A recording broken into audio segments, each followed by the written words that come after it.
This is actually my second take. The first one there was a weird thing and I fixed it, so yeah.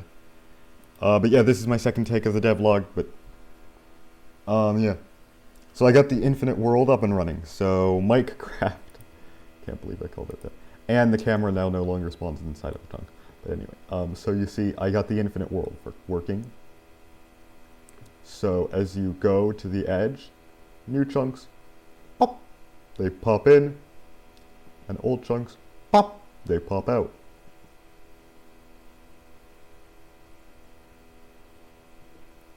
As you can see, it's all working good. Popping in and popping out as designed. And I'll show you it works both directions.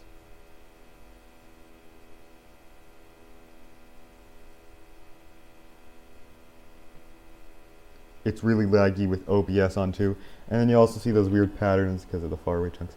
The generation is really liminal. You see, I did this to do a better test of the mesher. As you can see, if you look in a chunk, mesher's working beautifully.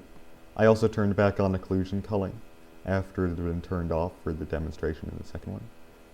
But yeah, meshing is working beautifully. It's not actually generating meshes for inside. It's not taking into account adjacent chunks yet. Because it doesn't really, that's not really necessary yet. It's a prototype of the Minecraft clone. So yeah, and then you can see like from the top it's brick and from the bottom it's stone. And again, this generation is really liminal.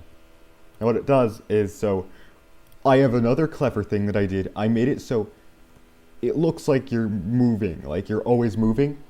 Well, actually, anytime you reach the edge of a chunk, so for example, right here, boop.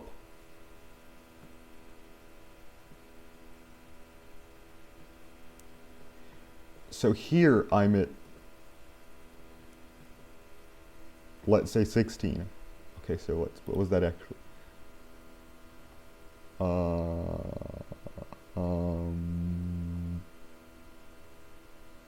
Yeah, I was at 0. So I was at x0. So right here. The transform is x0 right here. So boom, now I'm actually, it's a loop back. Now I'm at x16.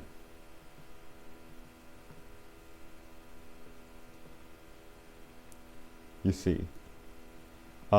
So everything else is moving around me. You don't notice because it happens fast, because it's really simple. But yeah, everything else is moving around me.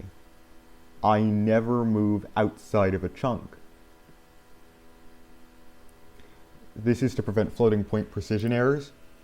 I'll show you how it does that next. Okay, so I'm going to demonstrate the thing with that. So we started up, and right here you see we're going to be at 16 million. We're going to be 2 to the 24 away from the origin. Now usually in Bedrock Edition, this is where the stripelands happen. But as you can see, there's no weird warping, no nothing. Everything is just business as usual. Because, look, we're at Z100, 1 million, we're at Z1 million, apparently, in world position. But if you look, player is at, oh! So you see, everything is like, the rubber banding, we're using float 32s if you didn't know. So we're using 32-bit floats. And on the 32-bit floats, usually that's where the stripeland starts, right? Well, there's nothing going wrong here because everything's still perfectly square.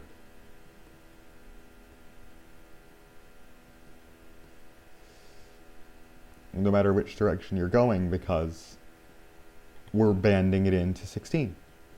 Anyway, I just thought that was a cool thing that I did.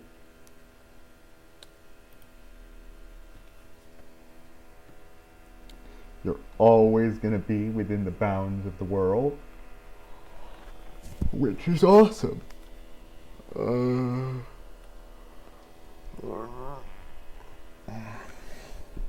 You're never gonna go too far. And then the same code, like, it spawns an event, and then that also goes to the chunk code that handles all the chunks. Anyway,